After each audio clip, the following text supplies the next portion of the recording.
معزز و محترم اہل فکر و دانش اور بالخصوص نعت خوانان شیریں لسان، دعا کیجئے کہ رب کائنات ہماری اس غلامانہ حاضری کو اپنی بارگاہ میں قبول فرمائے،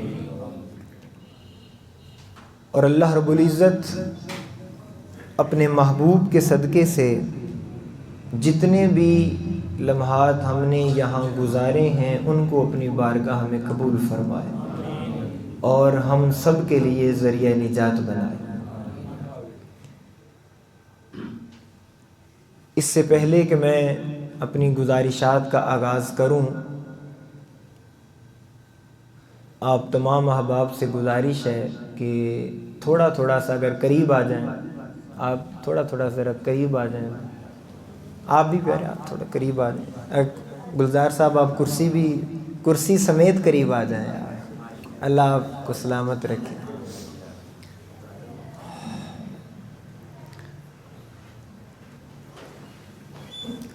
ہماری خوش قسمتی اور خوش بختی ہے کہ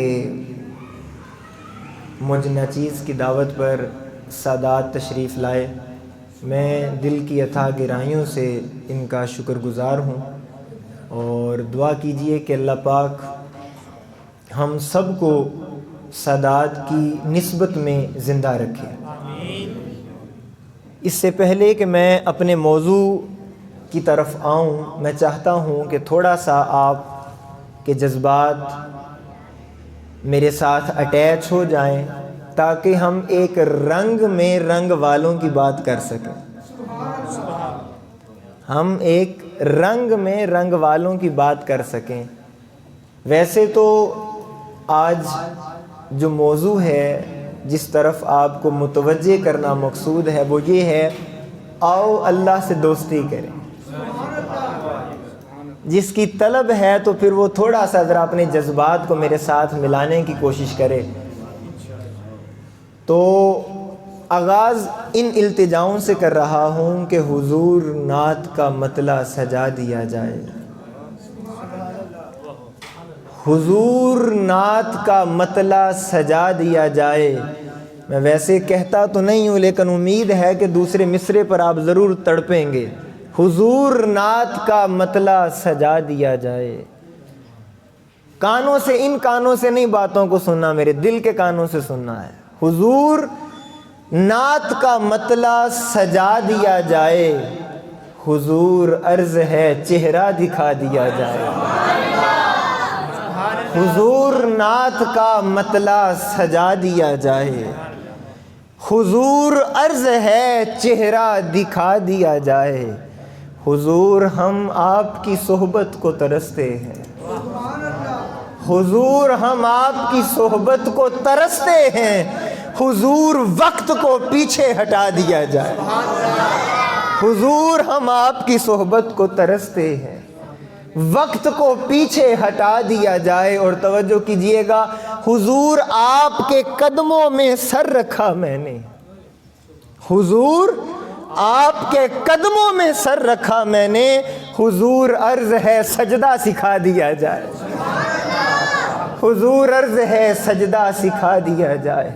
اور حضور سائیں حسن اور حسین کا ہوں مرید، حضور سائیں حسن اور حسین کا ہوں مرید، حضور مولا علی سے ملا دیا جائے۔ حضور سائیں حسن اور حسین کا ہوں مرید، حضور مولا علی سے ملا دیا جائے۔ اور آپ اس دنیا کے اندر جو رہتے ہیں اور ہر وقت ہم فتنوں کی جو زد میں ہیں، توجہ کیجئے گا، حضور حسن پہ مغرور ہیں یہاں کے حسین۔ حضور حسن، ذرا تڑپ سکیے گا ذرا، حضور حسن پہ مغرور ہیں یہاں کے حسین۔ حضور عرض ہے اب پردہ اٹھا دیا جائے، حضور عرض ہے اب پردہ اٹھا دیا جائے۔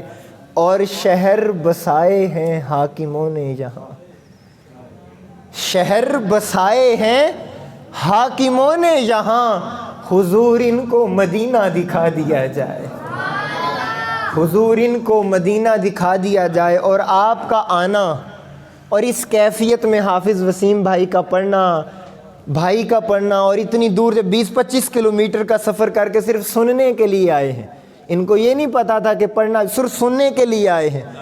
یہ یقین جانے فقط عشق کی کیفیت ہوتی ہے، ورنہ عقل تو اس کو کبھی بھی تسلیم نہیں کرتی. یہ بات اس لیے کی ہے کہ اگلی بات سنا سکوں تو آپ کی زبانوں پر سبحان اللہ کا نغمہ آ جائے. سنیے گا، شاعر نے کہا حضور عرض ہے نعت کا مطلع، میری آنکھوں میں آنکھیں ڈالی، حضور نعت کا مطلع سجا دیا جائے. حضور عرض ہے چہرہ دکھا دیا جائے. حضور ہم آپ کی صحبت کو ترستے ہیں. حضور وقت کو پیچھے ہٹا دیا جائے. حضور آپ کے قدموں میں سر رکھا میں نے. حضور عرض ہے سجدہ سکھا دیا جائے. حضور سائیں حسن اور حسین کا ہوں مرید. حضور مولا علی سے ملا دیا جائے. حضور عشق پہ لوگوں کو اعتراض ہوا. حضور عشق پہ لوگوں کو اعتراض ہوا. حضور ان کو بھی ذرا جلا دیا جائے. حضور عشق پہ لوگوں کو اعتراض ہوا. حضور ان کو بھی ذرا جلا دیا جائے. اور توجہ کیجئے گا، حضور چرچے بہت صدقے بوزری کے ہیں. حضور چرچے بہت صدقے بوزری کے ہیں. حضور ہمیں بھی صادق بنا دیا جائے. حضور ہمیں بھی صادق بنا دیا جائے. اور میں یہ اہل علم تو جانتے ہیں، حضرت سلیمان فارسی وہ اپنی پلکوں سے آقا کے در پر جھاڑو دیتے تھے، اپنی پلکوں کو جھاڑو بناتے تھے.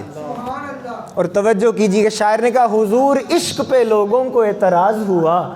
حضور ان کو بھی ذرا جلا دیا جائے. بلکہ اس پر تو اگر سب آپ ہاتھ اٹھا لیں تو سردی میں عشق کی گرمی شامل ہو جائے گی. ذرا سنیے گا، حضور حضرت سلیمان فارسی کی طرح ہمیں بھی جھاڑو تھما دیا جائے.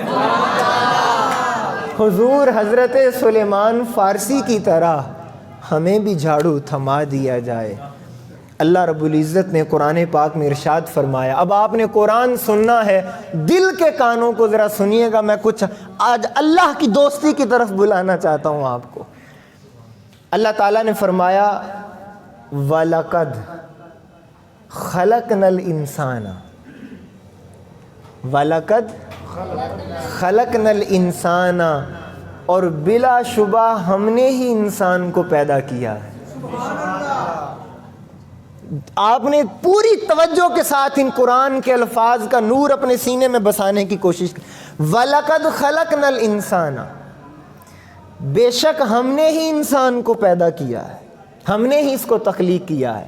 آگے توجہ کیجئے گا، آگے اللہ تعالیٰ فرماتے ہیں وَنَعْلَمُ مَا تُوَسْوِسُ بِهِ نَفْسُ، اور اس کے اندر اٹھنے والے نفس کے جو وسوسے ہیں ہم اسے جانتے ہیں.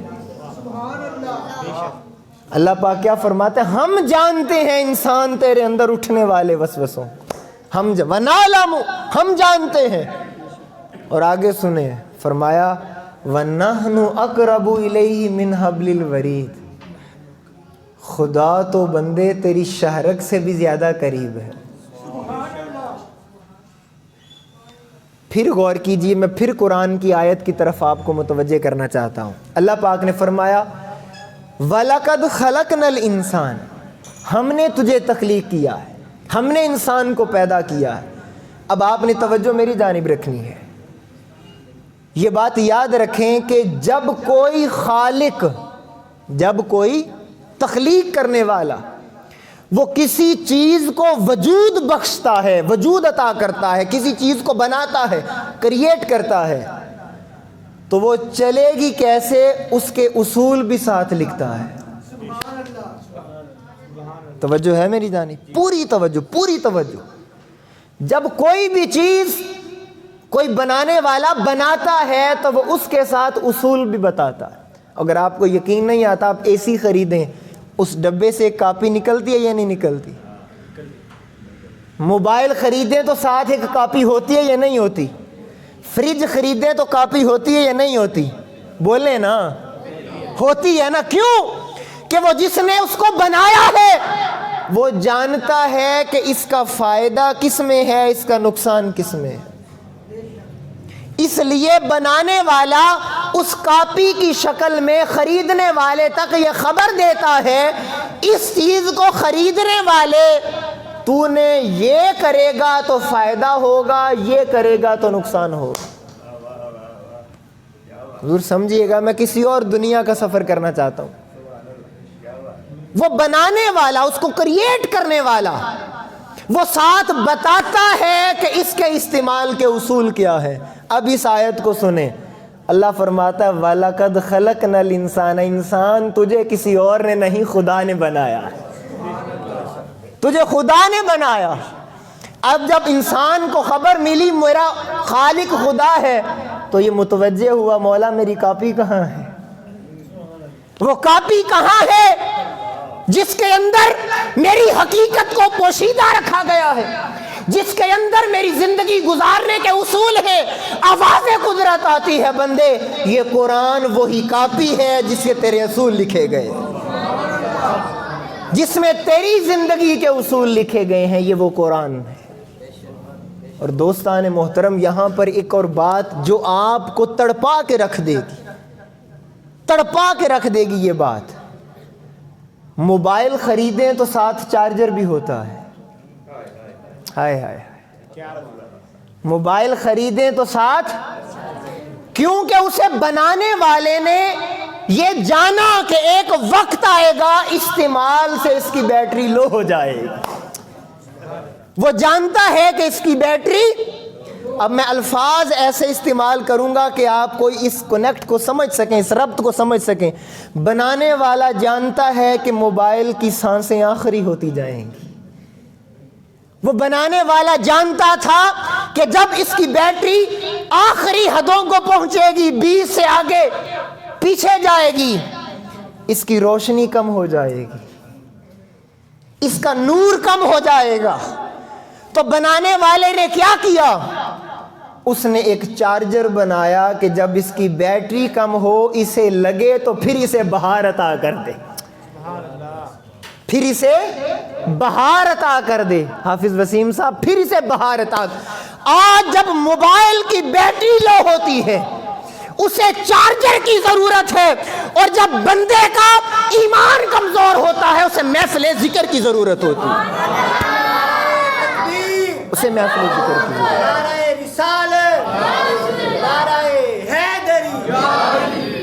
اسے محفل ذکر کی حاجت ہوتی ہے۔ کیوں؟ جب دنیا کے فتنے اس کے دل کے اوپر ضرب لگاتے ہیں، اس کی روحانیت نیچے چلی آتی ہے، اس کا مولا سے تعلق نیچے چلا جاتا ہے۔ وہ جو عالم ارواح کے اندر اس کی اور مولا کی دوستی ہوئی تھی، وہ دوستی کمزور ہونا شروع ہو جاتی ہے۔ یہ دنیا جب دوستی کمزور کرتی ہے اور انسان کا تعلق مولا سے ٹوٹنے لگتا ہے، تو پھر انسان کی روح تڑپ کے کہتی ہے چل کوئی محفل ذکر تلاش کر لے، چل کچھ ایسے لوگوں کو تلاش کر جو بیٹھ کر مولا کی محبت میں روتے ہو۔ تو دوستو، جس طرح بیٹری لو ہو، موبائل لو ہوتا ہے تو چارجر اسے نئی بہار عطا کرتا ہے، اس طرح محفل ذکر دلوں کو اور ایمان کو نئی بہار عطا کرتی ہے۔ اب اس آیت کا ترجمہ سنیں اور پھر تڑپ کے سبحان اللہ بولیے۔ اللہ فرماتا ہے وَلَقَدْ خَلَقْنَاهُ، ہم نے پیدا کیا ہے، ہم نے پیدا کیا ہے۔ تیسری بات، اس بات سے ذرا ایک اور بات، اب مزید تھوڑا سا ذرا اوج کی طرف، تھوڑا سا عظمت کی طرف سفر کرتے ہیں، کمال کی طرف سفر کرتے ہیں۔ اللہ فرماتا ہے ہم نے وَلَقَدْ خَلَقْنَا الْإِنسَانَ، ہم نے تخلیق کیا، ہم نے پیدا کیا۔ یہ بات یاد رکھیں، جب خالق عظیم ہوتا ہے، جب خالق تخلیق کرنے والا، بنانے والا عظیم ہوتا ہے تو بننے والی شے خود ہی عظیم ہو جاتی ہے۔ حاجی گلزار صاحب، آپ صحافت سے تعلق رکھتے ہیں اور قلم کو اور اس کے علم الکلام کو بڑی اچھی طرح جانتے ہیں۔ آپ کی توجہ چاہوں گا کہ جب کوئی چیز بنانے والا کامل ہو تو وہ جو چیز بناتا ہے تو وہ ناقص نہیں بناتا، وہ بھی کامل بناتا ہے۔ اب میں آپ کو ایک مثال دیتا ہوں۔ ایک موبائل کی کمپنی ہے نوکیا، ایک زمانہ رہا، بڑا چرچا رہا، پھر ایک دور آیا کہ سیمسنگ کا عروج ہوا، پھر اوپو نے عروج پکڑا، پھر بڑے سب آتے رہے، ہر کوئی اپنے حساب کا نور دیتا رہا۔ آئی فون آیا تو سب کے اوپر چھا گیا۔ آئی فون آیا تو کیوں؟ اسے بنانے والا اتنا کامل تھا کہ اس نے جو شاہکار تیار کیا سب اس کے نیچے رہ گئے، وہ اوپر آ گیا۔ تو دوستان محترم، جب دنیا کے اندر کوئی کامل کچھ بنائے تو وہ بنتی جو چیز ہے وہ کامل ہوتا ہے۔ ارے لوگوں، وہ انسان جسے خدا نے بنایا وہ کتنا کامل ہوگا؟ جسے خدا نے بنایا، ہر تخلیق جہاں سے جنم لیتی ہے جس کے کرم سے، وہ خدا، وہ جو فرماتا ہے ان اللہ علی کل شیء قدیر، میری شان ہے۔ وہ جو فرماتا ہے کہ میرے سامنے کوئی پردہ نہیں ہے، میں ہر چیز کو جانتا ہوں۔ جب اس نے انسان بنایا تو آپ تصور کریں اس انسان کو کس مقام کے ساتھ بنایا ہوگا۔ اور یہاں پر ایک جملہ کہتا ہوں تاکہ آپ کو مضمون سمجھ آئے۔ اللہ نے انسان بنایا، اس کی عظمت کو ملائکہ نے جانا تو سجدہ ریز ہوئے۔ اس کی عظمت کو ملائکہ نے جانا تو سجدہ ریز ہوئے۔ اگلی بات قابل غور ہے، جنہوں نے جانا وہ سجدہ ریز ہوئے۔ ایک اکڑ گیا، ایک اکڑ گیا، میں سجدہ نہیں کروں گا، میں نہیں مانتا اس کی عظمت کو، یہ تو آج کی تخلیق ہے۔ مولا میں تو کب سے سجدے کر رہا ہوں، یہ تو آج کی تخلیق ہے، میں تو کب سے سجدے کر رہا ہوں، میں نہیں مانتا۔ جس نے انسان کی عظمت کو نہیں مانا، خدا نے اسے جنت میں بھی رہنے نہیں دیا، اسے جنت میں بھی نہیں رہنے دیا۔ اے انسان سوچ تو صحیح، آواز قدرت آ رہی ہے، وَلَقَدْ خَلَقْنَا الْإِنسَانَ، تجھے ہم نے تخلیق کیا، تو اپنی عظمت کو پہچان تو صحیح۔ اب جب اللہ تعالیٰ کی ذات یہ فرماتی ہے کہ ہم نے تخلیق کیا ہے، اب جب انسان اس بات کو سوچتا ہے کہ مالک تو بڑا عظیم ہے، میری عظمت کہاں ہے، میری عظمت کیا ہے، تو اللہ تعالیٰ فرماتا ہے وَلَقَدْ خَلَقْنَا الْإِنسَانَ فِي أَحْسَنِ تَقْوِيمٍ۔ اے انسان، اپنے آپ کو کمزور سمجھنے والے، اللہ تعالیٰ کی ذات فرماتی ہے وَلَقَدْ خَلَقْنَا الْإِنسَانَ فِي أَحْسَنِ۔ اپنے ذوق میں ترجمہ کرنا چاہتا ہوں، رب فرماتا ہے او نادان، تجھ سا تو میں نے بنایا ہی کوئی نہیں ہے، تجھ سا حسین تو میں نے بنایا ہی کوئی نہیں۔ رب نے اور بھی مخلوقات کو پیدا کیا ہے مگر انسان تجھ سا کوئی نہیں بنایا۔ اور جانتے ہیں کہ ہم سا کوئی کیوں نہیں ہے، اس کا راز کیا ہے؟ آپ ایک دفعہ محبت سے سبحان اللہ بولے، میں راز سے پردہ اٹھاؤں۔ وہ راز کیا ہے کہ انسان جیسا اور کوئی نہیں، اس لیے کہ رب نے انسان بنایا اور اسی کو یہ شان عطا کی کہ انسان تو رب سے دوستی عطا کر، تو رب سے دوستی کر لے۔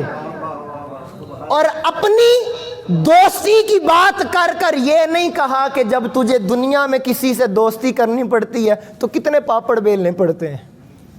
یہ زندگی اور لائف ہم سب نے دیکھی ہے، اپنی اسٹوڈنٹ لائف کے اندر بہت آئیڈیل ہوتے ہیں اسٹوڈنٹ، انسان دل چاہتا ہے اس سے دوستی کرے، کیا کچھ پاپڑ بیلنے پڑتے ہیں، کیا کچھ کرنا، کبھی اس کو دعوت پر لے کے جانا پڑتا ہے، کبھی عزت اور تکریم سے بات کرنی پڑتی ہے، کبھی اس کے جوتوں کو ہاتھ کے میرا تعلق بن جائے۔ اے میرے مالک، تیری دوستی کا اصول کیا ہے؟ سنیے گا دوستان محترم، اے میرے مولا تیری دوستی کا پیمانہ اصول کیا ہے؟ فرمایا بندے میری بارگاہ میں آ کر بس ایک آنسو بہا دے، ہائے ہائے ہائے ہائے ہائے، میری بارگاہ میں حاضر ہو کر ایک آنسو بہا دے، تیرا آنسو بعد میں گرے گا، رب اپنے قریب پہلے کر لے گا۔ ہم کتنے بڑے غافل ہیں جو خدا کی دوستی کو چھوڑ کے بیٹھے ہیں، جو اس رب سے غافل ہو کے بیٹھے ہیں ہم لوگ۔ اور آگے سنیے گا، اللہ تعالیٰ کی ذات نے فرمایا کہ وَنَعْلَمُ، دیکھیں آج ہم سب مارے زمانے میں پھرتے ہیں اپنے دکھوں کا علاج کروانے کے لیے۔ میرے اندر کیا جنگ چل رہی ہے کوئی نہیں جانتا، در در کی ٹھوکریں کھانی پڑتی ہیں آج لوگوں کو کہ یار کوئی تو میرے دکھ کو سمجھے، کوئی تو مجھے آسرا دے، کوئی تو مجھے سہارا۔ ہر بندہ کسی نہ کسی در کی تلاش کے اندر ہے کہ مجھے سہارا مل جائے۔ ادھر میری آنکھوں میں آنکھیں، اب انسان در ڈھونڈتا ہے کہ مجھے کوئی آستانہ ملے، کوئی دروازہ ملے، میں کس کو اپنا دکھڑا سناؤں جا کر۔ ہوتا کیا ہے، کسی کی بات اس کو سمجھ نہیں آتی، کسی کو یہ سمجھا نہیں پاتا۔ یہ جا کر بتاتا ہے کہ میرے اندر کیا جنگ چل رہی، اسے سمجھ نہیں آتی، وہ اس فیلڈ کا بندہ ہی نہیں ہے۔ کبھی اس در، کبھی اس در، کبھی در بدر۔ یہ چاہتا ہے کہ میرے دل کو سکون ملے، یہ چاہتا ہے انسان میرے دل کو چین ملے، اس فتنوں کی دنیا کے اندر میرے دل کو سکون ملے، مولا کی محبت کا نور میسر آئے۔ آ جائیں گے آگے، ادھر آ جائیں، حضرت ادھر آ جائیں۔ ماشاءاللہ صاحبزادہ پیر عمر فاروق صاحب تشریف لانے پر، حضرت علامہ عمر فاروق صاحب کو تشریف لانے پر خوش آمدید کہتے ہیں، اور ان کے ساتھ تشریف لائے حضرت علامہ قاری سمیع اللہ صاحب فاضل جامع حجویریہ، آپ کو بھی تشریف لانے پر خوش آمدید کہتے ہیں۔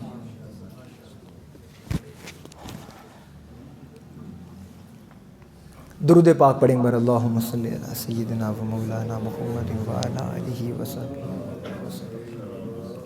سیدنا و مولانا وعلی آلہ وصحبہ۔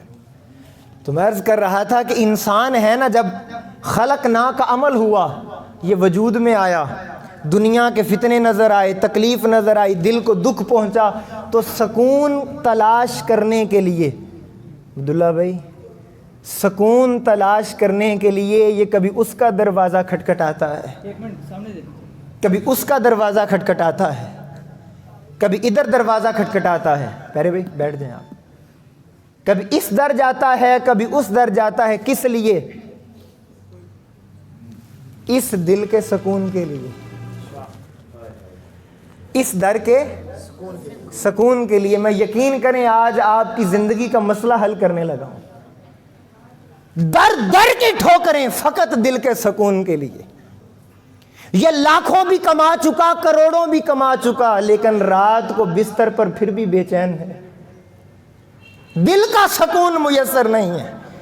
اب بندہ جب سارے زمانے کی ٹھوکریں کھا لیتا ہے، توجہ، میرے مولا مجھے تو تو نے بنایا، اے میرے مولا میرے دل کا سکون کہاں رکھا ہے؟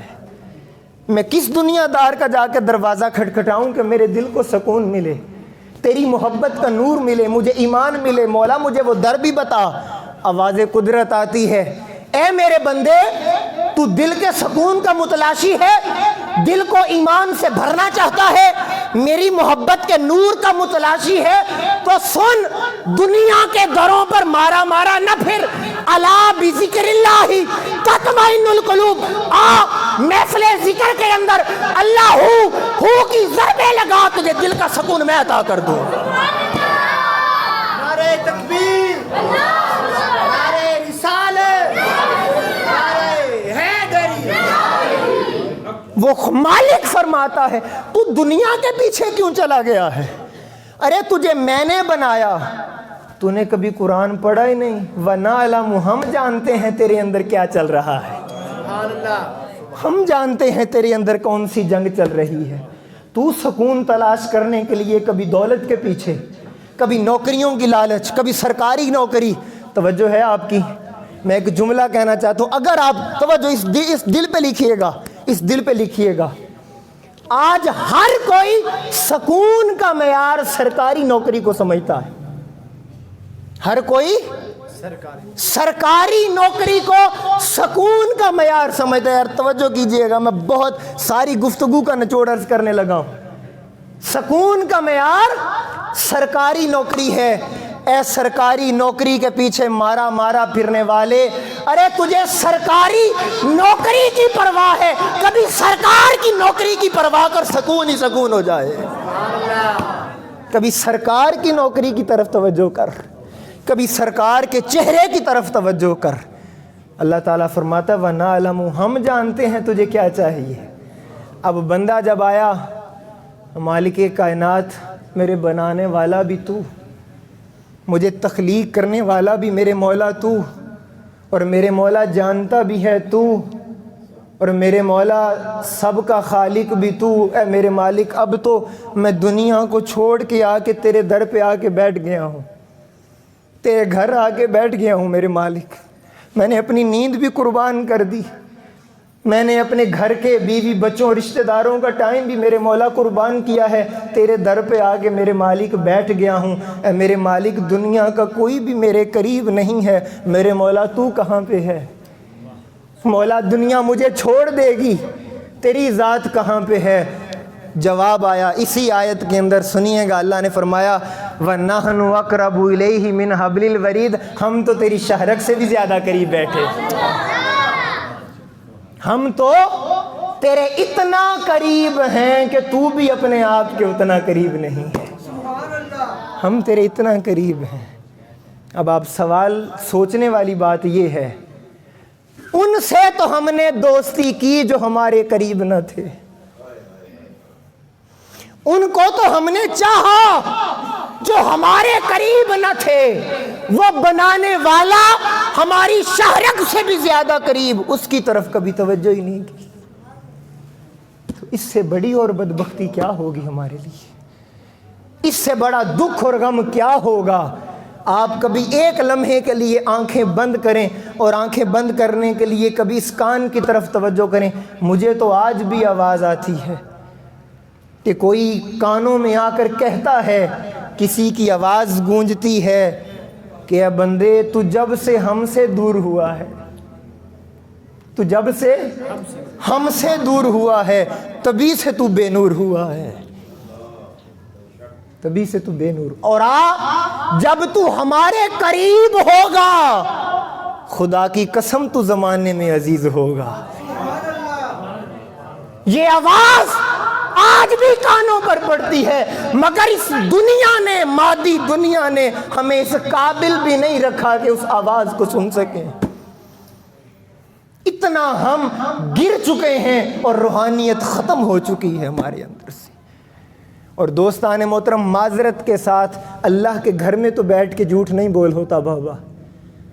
یہ جو آپ کے سامنے میں بات کر رہا ہوں کہ آج ہر کسی، ہم، یہ دکھ نہیں ہے کہ ہمارا تعلق مولا سے ٹوٹ گیا ہے، یہ چھوٹا دکھ ہے۔ اگلا دکھ یہ ہے، ہم مولا سے تو ٹوٹے ہی ٹوٹے ہیں، اس سے تعلق ٹوٹا بھی ٹوٹا ہے، ہمارا تعلق اپنے آپ سے ٹوٹ گیا ہے۔ ہمارا تعلق اپنے آپ سے ٹوٹ گیا۔ اور میں نے یہ بات کوئی جذبات میں نہیں کر رہا، ابھی جو میں آپ کے سامنے بات کرنے لگا ہوں، آپ کے ہوش کھڑے ہو جائیں گے، لوں لوں کانپ اٹھے گا۔ ہم سب نے دل کو یہ تسلی دے رکھی ہے، نہیں، میرا جینا مرنا خدا کے لیے ہے یا نہیں ایسا؟ ہم سب نے اپنے دلوں کو یہ کہہ رکھا ہے، میرا ہر کام خدا کی رضا کے لیے، میری سخاوت خدا کی رضا کے لیے، میری نماز خدا کی رضا کے لیے۔ ہم نے اپنے دلوں کو یہ کہہ رکھا یا نہیں کہہ رکھا؟ ادھر میری جانی، میری آنکھوں میں کچھ بتانے لگا، ہر کوئی سمجھ رہا ہے کہ میرا جینا مرنا خدا کے لیے ہے، خدا کے لیے میرا جینا مرنا، ہر کوئی یہ سمجھ رہا ہے اپنے اندر۔ آئیے حقیقت دکھاتا ہوں آپ کو۔ ابھی میں آپ سے بات کر رہا ہوں، کافی محنت کی میں نے، یہ ساری باتیں ایک جگہ اکٹھی کی، اب بات میں کر رہا ہوں، کلام میں کر رہا ہوں، تو میری آرزو یہ ہے کہ مجھے سننے والے میری بات کو غور سے سنیں۔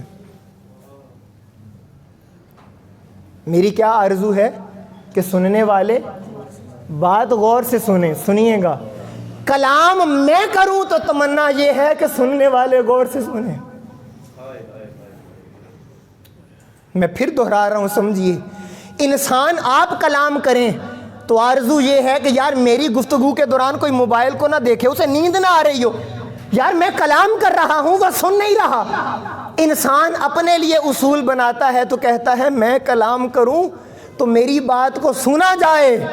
ارے کتنے ہم لوگ بدل گئے ہیں، باہر مسجد سے کہتے ہیں میں کلام کروں تو سننے والا سنے، مسجد میں آتے ہیں مولا کی بارگاہ کے اندر، ادھر آتے ہیں تو مولا سننے والا ہوتا ہے، ہم سنانے والے ہوتے ہیں۔ یہاں سننے والا سن رہا ہے، سنانے والے کا دھیان 100 طرف بٹا ہوا، اپنا بنایا ہوا اصول بدل ڈالتے ہیں۔ مسجد سے باہر جاتے ہیں تو میری بات کو سنا جائے، اور انسان جب تو رب کی بارگاہ میں آیا وہ تو تجھے سن رہا ہے، تو اپنی سنا ہی نہیں رہا۔ اسی نماز میں تجھے دنیا بھی یاد آتی ہے، اسی نماز میں تجھے بیوی بچے یاد آتے ہیں، رشتہ دار، تیری دنیا کی محبت، مال و دولت کب یاد آتا ہے؟ جب مولا سن رہا ہے۔ آپ ہمارے تو دل ہیں، یہ دل دھڑکتا بھی ہے، خدا تو ان چیزوں سے پاک ہے۔ ایک لمحے کے لیے تصور تو کریں رب کی ذات کیا سوچتی ہوگی، میرا بندہ کتنا نادان ہے، مجھ سے بھی دھوکا کر رہا ہے اور اپنے آپ سے بھی۔ جو 5 منٹ رب کی نماز میں توجہ مولا کے نام نہیں کر سکتا، وہ 24 گھنٹے کا دعویٰ کیسے کر سکتا ہے کہ میں رب کے لیے کر رہا ہوں؟ اس سے بڑا ہم نے خود کو دھوکا اور کیا دے رکھا ہوگا۔ اور اللہ تعالیٰ کی ذات کیا فرماتی ہے؟ وَنَعْلَمُ، ہم جانتے ہیں تیرے اندر کیا چل رہا ہے، ہم جانتے ہیں تجھے۔ اور دوستان محترم، یہاں ایک بات کروں، اس دنیا میں سب سے زیادہ آسان کام کیا ہے؟ اس پہ چپ نہ رہیے گا، مجھے بڑا دکھ ہوگا۔ سب سے آسان کام جانتے ہیں کیا؟ واللہ منبر رسول پر بیٹھ کر بات کرنے لگا، سب سے آسان کام پتہ کیا ہے؟ رب سے دوستی کرنا۔ میں ایک حدیث سناتا ہوں آپ کو، اگر آپ کے ایمان پر بہار۔ قیامت کا دن اللہ پاک نے 2 آدمیوں کے لیے فیصلہ فرمایا، ان کو جہنم میں لے کر جاؤ۔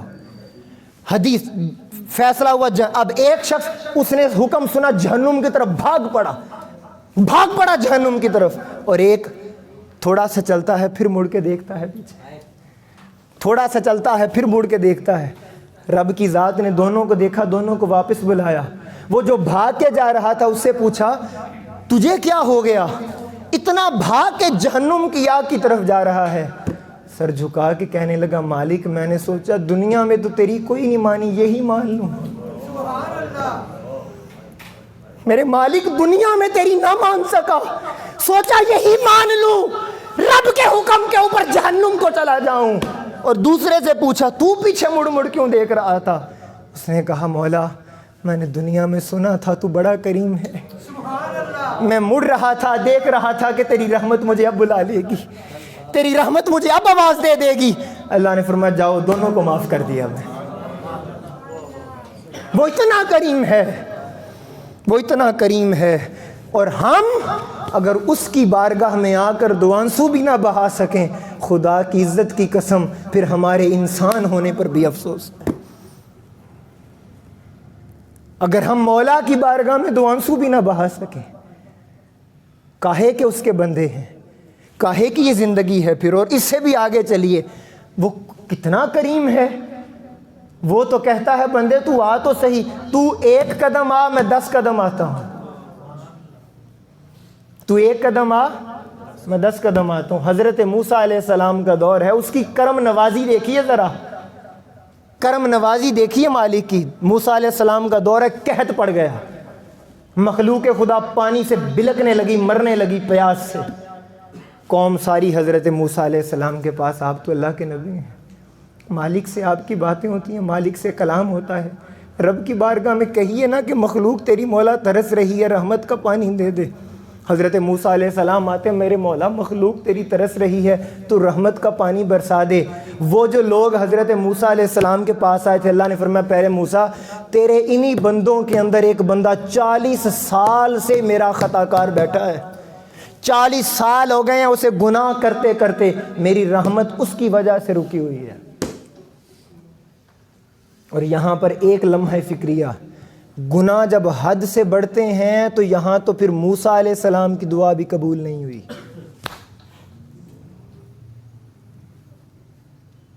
40 سال خطا کار ہے, گناہ گار ہے, میری اس کی وجہ سے رحمت رکی ہوئی ہے.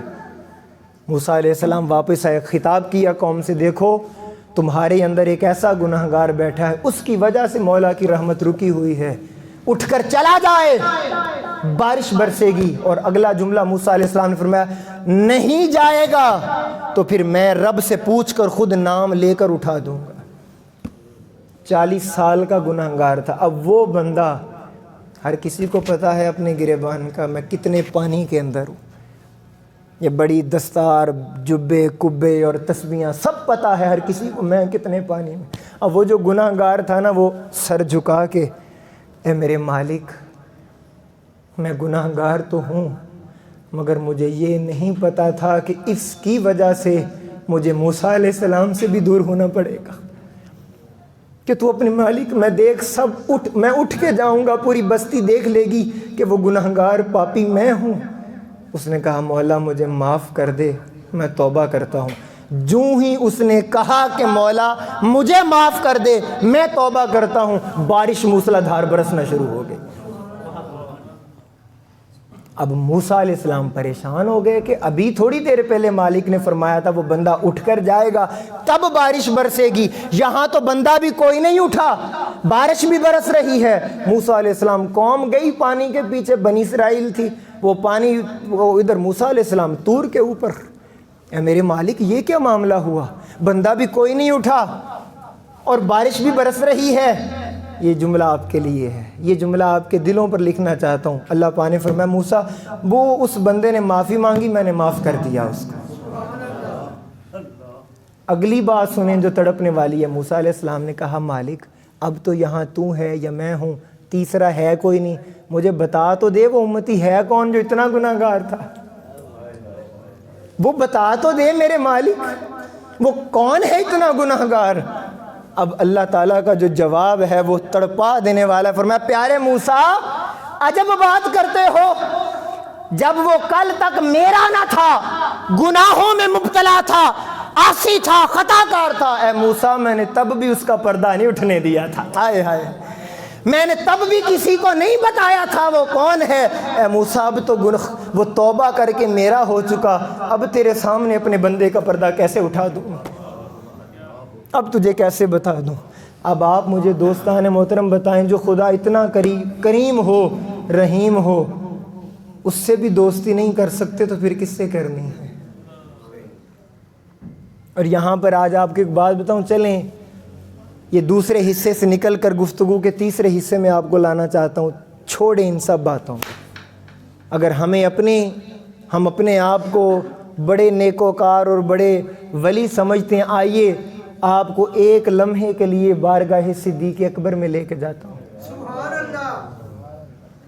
کون صدیق اکبر, اس جملے کے اوپر ضرور تڑپیے گا, ذرا بول کے اپنی زبانوں کو حرکت دے کے ذرا بول, کون صدیق اکبر. میرے آقا نے فرمایا اس کائنات کے اندر جس نے بھی مجھ پر احسان کیا میں نے ہر کسی کے احسان کا بدلہ چکا دیا, مگر ایک ابو بکر ایسا ہے کہ اس کے احسانوں کا بدلہ خدا ہی دے گا قیامت. وہ ابو بکر کیا فرماتے ہیں حضرت ابو بکر صدیق رضی اللہ تعالیٰ عنہ فرماتے کہ مالک کائنات کاش میں کوئی درخت ہوتا, مجھے کاٹ دیا جاتا, کاش میں گھاس ہوتا کہ کوئی جانور مجھے کھا لیتا. کیوں مولا, تیری بارگاہ میں حساب نہ دینا پڑتا, تیری بارگاہ کی حاضری میں جواب دینا ہوتا کہ نہ جانے میرا کیا بنے گا. اور ایک بار حضرت ابوبکر صدیق ایک باغ میں بیٹھے تھے, ایک چڑیا کو دیکھا, اس کو دیکھ کر ٹھنڈی آہ بھری حضرت ابوبکر صدیق نے, اور اسے باتیں کرنے لگے کہ چڑیا تو کتنی خوش نصیب ہے, باغات کے اندر جاتی ہے. باغات کے اندر کون, صدیق اکبر فرما رہے ہیں یہ جملہ, تو باغات کے اندر جاتی ہے, گھومتی پھرتی ہے, کاش میں بھی تو ہوتا, کاش میں بھی تو ہوتا. کیوں یہ ہوتا, کیوں کیوں انسانیت سے اس جہاں میں جانا چاہتے ہیں؟ اس لیے کہ ابو بکر کو مولا کی بارگاہ میں حساب سے ڈر لگتا ہے۔ اور سیدنا فاروق اعظم کیا فرماتے ہیں؟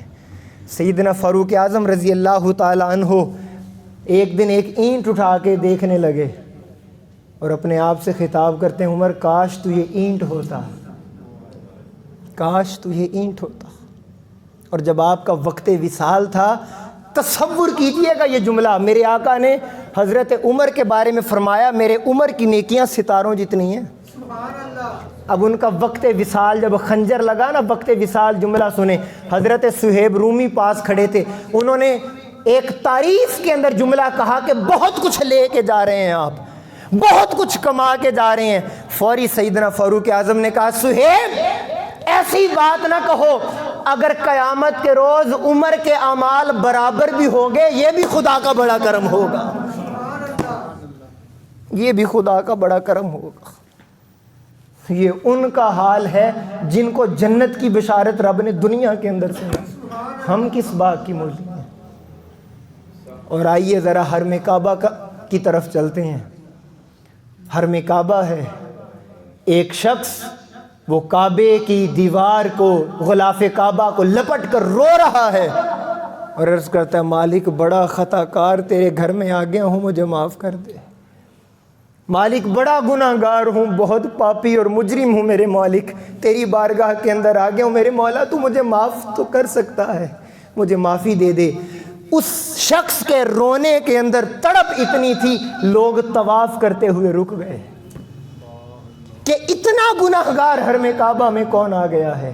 پھر وہ شخص نے ایک جملہ کہا کہ مالک اس کائنات کے اندر پانی کے اتنے قطرے نہیں جتنی میری خطائیں ہیں، تیری کائنات کے اندر درختوں کے اتنے پتے نہیں ہوں گے مالک جتنی میری خطائیں ہیں، تو مجھے مالک معاف کر دے۔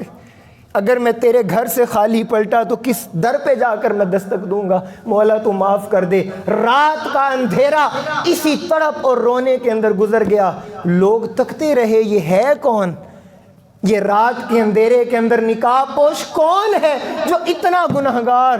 اور پھر جب حد نہ رہی، رات کا آخری پہر آیا، جب وہ تڑپتے رہے، روتا رہا وہ شخص، ایک شخص آگے ہوا اور عرض کرنے لگا مالک کائنات تو میں تیری بارگاہ میں التجا کرتا ہوں، تو میری آدھی نیکیاں اس کو دے دے مولا، اسے معاف کر دے۔ یہ پتہ نہیں کتنا گنہگار ہے، کون سی خطا کر بیٹھا ہے، مولا تو میں آدھے نیک عمل اسے معاف کر دے۔ لیکن وہ شخص تڑپ ہی رہا تھا، وہ روئی جا رہا تھا۔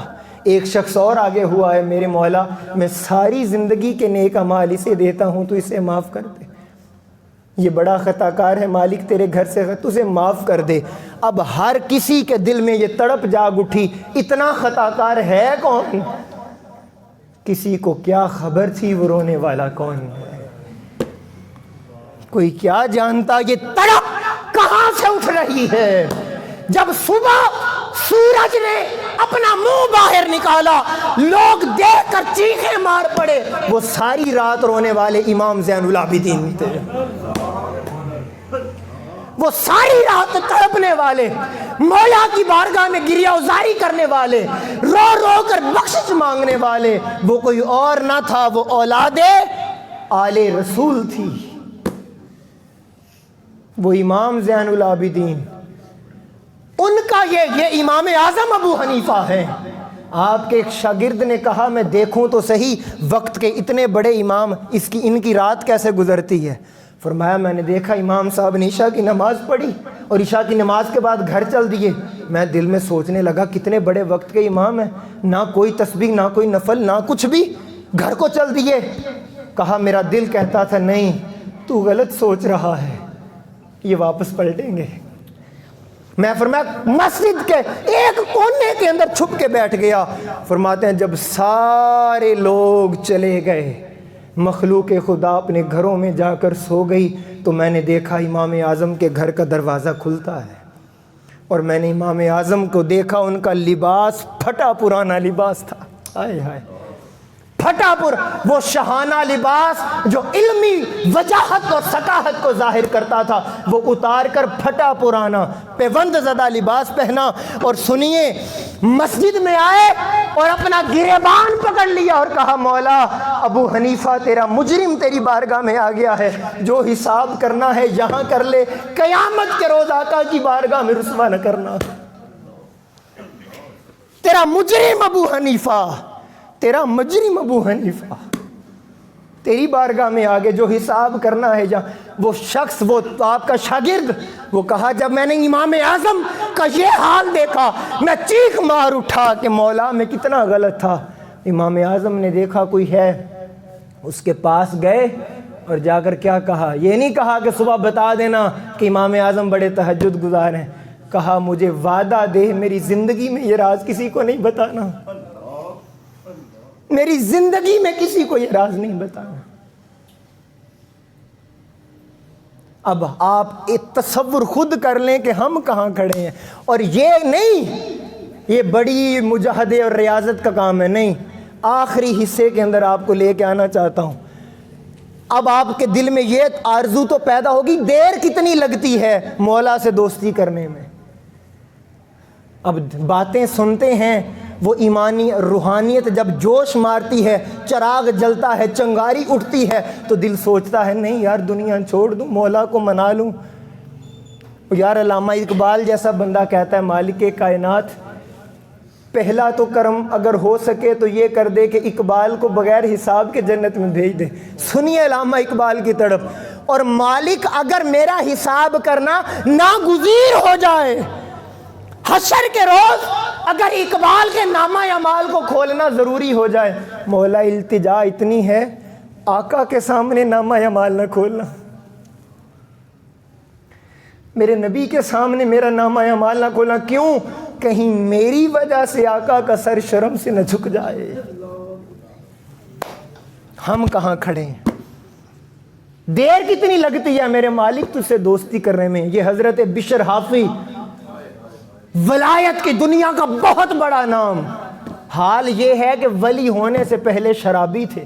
ہائے ادا دیکھیے، شراب پیتے ہیں، ننگے پاؤں چلتے ہیں لوگ۔ بشر حافی شراب کے نشے کے اندر گزر رہے ہیں، گلی سے گزر رہے ہیں، اور گلی شراب کا نشہ تو تھا۔ دیکھا کہ ایک کاغذ کا ٹکڑا پڑا ہے اور اس کے اوپر لکھا ہوا ہے بسم اللہ الرحمن الرحیم۔ نشہ شراب کا، کاغذ کے ٹکڑے کو دیکھا تو بسم اللہ لکھا ہے۔ کہا بشر حافی بڑا گناہگار ہے پر اتنا خطا کار نہ بن کہ تیرے پیر جس زمین پر ہیں وہاں یار کا نام پڑا ہوا ہے، وہاں مولا کا نام پڑا ہے، یہ جرم نہ کر۔ تو حضرت بشر حافی نے اسے اٹھایا، صاف کیا، خوشبو لگائی، اوپر رکھ دیا۔ اب ایک جملہ کہنے لگا ہوں اگر تڑپ سکیے گا، یہی ادا مولا کو اچھی لگ گئی۔ آئے آئے آئے، وہ نام اوپر رکھا، کانوں کے اندر آواز آئی ہے میرے بندے تو نے میرے نام کو فرش سے اٹھا کر سر تک پہنچایا ہے، تیرا رب اب تیرے نام کو فرش سے اٹھا کر عرش تک لے جائے گا۔ اور اے میرے بندے جس طرح تو نے میرے نام کو خوشبو لگائی ہے، آئے آئے آئے آئے، جس طرح تو نے میرے نام کو خوشبو لگائی ہے، اب رب تیرے ایمان کو اپنی محبت کی خوشبو لگائے گا اور ولایت عطا کر دے گا۔ وہ رب جب دینے پر آتا ہے تو پھر وہ اپنی دوستی بھی دیتا ہے، اور دوستی دینے سے پہلے ولی کر دیتا ہے۔ اور جانتے ہیں پھر حضرت بشر حافی یہ توبہ سے پہلے ہے، شراب پیتے تھے، ننگے پاؤں چلتے تھے، جب توبہ کر لی، یاد رکھ لیں اللہ کی دوستی کی ابتدا توبہ ہے۔ کیا بولا میں نے؟ بولیں ذرا اونچا بولیں، اللہ کی دوستی کی ابتدا توبہ ہے، توبہ ہے۔ یہ توبہ سے پہلے کا حال ہے شراب پیتے، جب توبہ کی اس نے یار بنا لیا، دوست بنا لیا، رنگ کیا بدلا، چلتے پھر بھی ننگے پاؤں تھے، آئے ہائے ہائے، چلتے، فرید الدین عطار لکھتے ہیں کہ چلتے پھر بھی ننگے پاؤں تھے، مگر جب رب نے اپنا دوست کر لیا پھر بغداد کی کسی گلی میں کوئی جانور اپنا پیشاب نہیں کرتا تھا کہ بشر حافی ننگے پاؤں چلتے. جب خدا کی دوستی کی علامت یہ ہے جانوروں کو بھی پتہ لگ جاتا ہے رب کا محبوب آ رہا ہے. آئے آئے. اور امام احمد بن حنبل پڑھیے تاریخ کو. امام احمد بن حنبل پھر ان بشر حافی کے جا کے قدموں میں بیٹھا کرتے تھے. کہاں بیٹھتے تھے؟ قدموں میں بیٹھتے تھے. کون؟ امام احمد بن حنبل، امام فی الفقہ، امام فی الحدیث. علم کے اندر آپ کا ثانی کوئی نہیں. جا کر کس کے قدموں میں بیٹھتے ہیں؟ ننگے پاؤں والے کے. کیوں؟ اچھا، وہ ایک شاگرد نے یہ بات اسی طرح انہوں نے کہا آپ وقت کے اتنے بڑے امام اور اس ننگے پاؤں والے بشر حافی کے پاس کیا لینے جاتے ہیں؟ ساری رات ادھر گزار کے آ جاتے ہیں. اب امام احمد بن حنبل کا جملہ سننے والا ہے. یہ جملہ بہت قیمتی ہے. بڑے بڑے رازوں سے اس جملے نے پردہ اٹھایا میری زندگی میں. آپ کے شاگرد نے کہا آپ علم کی دنیا میں اتنے بڑے امام اور بیٹھتے بشر حافی کے قدموں میں. کہا سن، شریعت کو میں بہتر جانتا ہوں، شریعت والے کو بشر بہتر جانتا ہے. شریعت کو میں بہتر جانتا ہوں، شریعت والے کو بشر حافی بہتر جانتا ہے. تو دوستان محترم، وہ تو کہتا ہے بندے آ اور آنسو بہا. اب انسان اگر آنسو ہی نہ بہا سکے اور دنیا اتنی غالب آ جائے کہ اسے رب کی دوستی کا کوئی معنی ہی نظر نہ آئے، تو پھر یہ گلے شکوے کس سے ہیں؟ اور در در کی ٹھوکریں نہ کھائیں تو پھر کیا کھائیں؟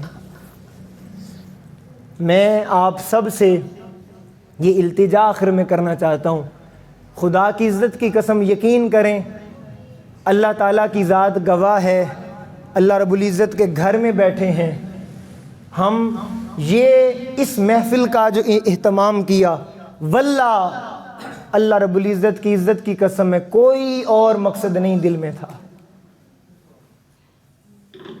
صرف وہ جو روحیں بے چین ہو گئیں، وہ جو انسان خطا کر کر کر کر کر کے دل زنگ آلود ہو گئے، یار کوئی تو جگہ ایسی ہو کہ جہاں پالش والا کام کیا جا سکے. خدا کی 1 روپیہ مانگنے کے روادار نہیں کسی سے، 1 روپیہ مانگنے کے بھی روادار نہیں، فقط مولا کی رضا کے لیے کہ تیرے بندوں کا میرے مالک جو تجھ سے تعلق ٹوٹ گیا ہے اس تعلق کو کسی طرح بحال کر دیا جائے. آپ کبھی سوچیں، زندگی میں کبھی سوچا کہ ہماری خدا سے دوستی ہو جائے؟ جو چیز سوچی نہیں وہ ملتی بھی نہیں ہوتی، ملتی بھی نہیں ہوتی. اپنے دل کے اندر اس آگ اور اس تمنا کو پیدا کریں کہ مولا تیری دوستی چاہتے ہیں. اور وہ اتنا کریم ہے، اتنا کریم ہے، اتنا کریم ہے. ایک شخص کئی سالوں سے جنگلات کے اندر پتھر کا بت بنا کے بیٹھا ہے. یا صنم یا صنم، صنم صنم پکار رہا ہے اسے، صنم صنم کہہ کر پکار رہا ہے. صنم کوئی جواب نہیں دیتا. سال گزر جاتے ہیں، صنم صنم کی صدا کوئی جواب نہیں آتا. پکارتے پکارتے ایک دن زبان سلپ ہوتی ہے، صنم کی جگہ صمد نکل جاتا ہے. صنم کی جگہ صمد نکلتا ہے، ساتھ ہی کانوں میں آواز آتی ہے بندے بتا کیا چاہیے. نعرہ تکبیر، نعرہ رسالت، نعرہ حیدری. بندے بتا کیا چاہیے. وہ تو اتنا کریم ہے. دوستان محترم، آئیے ہم سب مل کر اپنی روحانی زندگی کی بھی فکر کریں اور اپنے دوسرے مسلمان بھائیوں کی بھی فکر کریں. کم از کم آپ اتنا تو کر ہی سکتے ہیں کہ ہر مہینے پہلی جمعرات کو یہ نشست ہوتی ہے، ایک دوست کو تو لے کے آ ہی سکتے ہیں. تصور کیجئے اگر آپ کی وجہ سے اس کی دوستی رب سے ہو جائے. یار یہ سودا کتنا مزیدار ہے. آپ کی وجہ سے کسی کی دوستی رب سے ہو جائے، قیامت والے دن آپ یہ تو کہہ سکتے ہیں مولا یہ تیری بارگاہ میں میری وجہ سے آیا تھا، میں لے کر گیا تھا. وہ تو رب بخشش کے بہانے ہی ڈھونڈتا ہے، تلاش کرتا ہے، کوئی بہانہ مل جائے وہ معاف کر دیتا ہے. آئیے اللہ رب العزت کی بارگاہ میں مل کر التجا بھی کرتے ہیں، مالک کا ذکر بھی کرتے ہیں، اور اللہ رب العزت سے اپنی بخشش اور مغفرت مانگتے ہیں۔ اللہ پاک ہم سب کا حامی و ناصر ہو۔ وما علینا الا البلاغ۔